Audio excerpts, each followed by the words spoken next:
Hi, folks. This is Don Meisner with the North Country Fishing Report. This isn't a story. I mean, this isn't a man with his head stuck in the mud or a giant beaver attacking people's legs.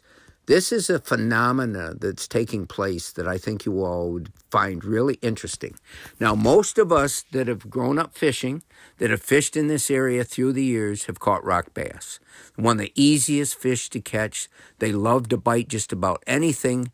They're not they're not hard to trick. They don't fight all that much, and they taste pretty good. So most of us have caught rock bass. They're a panfish. Over the last couple decades, I've noticed what appears to me to be a decline in the rock bass population in the St. Lawrence. And I've talked to you about the giant rock bass that I found in the Racket River.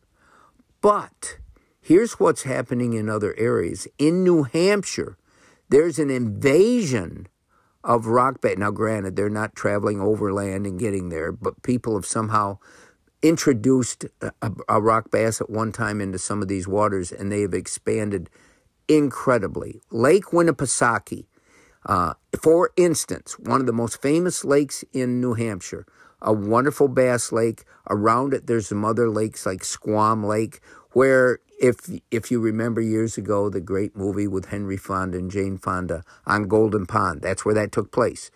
I've done TV shows there in the past. Bass fishing was wonderful, and the scenery was every bit as magnificent. Now, rock bass have somehow got into those waters, and let me tell you, it's like when we first had gobies come in here to the St. Lawrence. People say that the rock bass have just about destroyed the smallmouth bass fishery on Winnipesaukee. And they say that the state, the game wardens, the DEC of the state, and it's not called DEC, there's another name for that department, now is telling people you cannot return a rock bass to the water. You got to kill it. You cannot. And, you know, people, they don't look at them as panfish, as something to eat. They look at them as a scourge, and they're throwing numbers of fish that they catch onto the shore. What I find so interesting is that we talk about invasive species. That's what the rock bass are there. They're not an invasive species here. At least I don't think they are, going way back decades and decades. I think they're native to this area. But they've always been part of our water systems. They haven't been up there, and they've taken over. They're just thousands of them. There's thousands of those fish now in the waters, and people don't know what to do. And it's like us trying to kill a goby.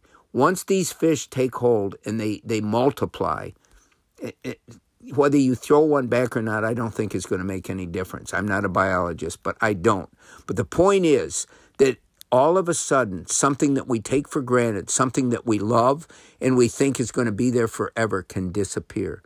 And that's what can happen in our great resources that we have today. We have to be aware. We have to be constantly diligent. We have to be watchful. And we have to be communicative so that if we see something or something like this happens, we can spread it to the right people, and we can at least try to come up with something to stop the scourge. And that's what rock bass have become in New England, a scourge. And who would have guessed? Until next time, folks, this is Don Meisner with the North Country Fishing Report.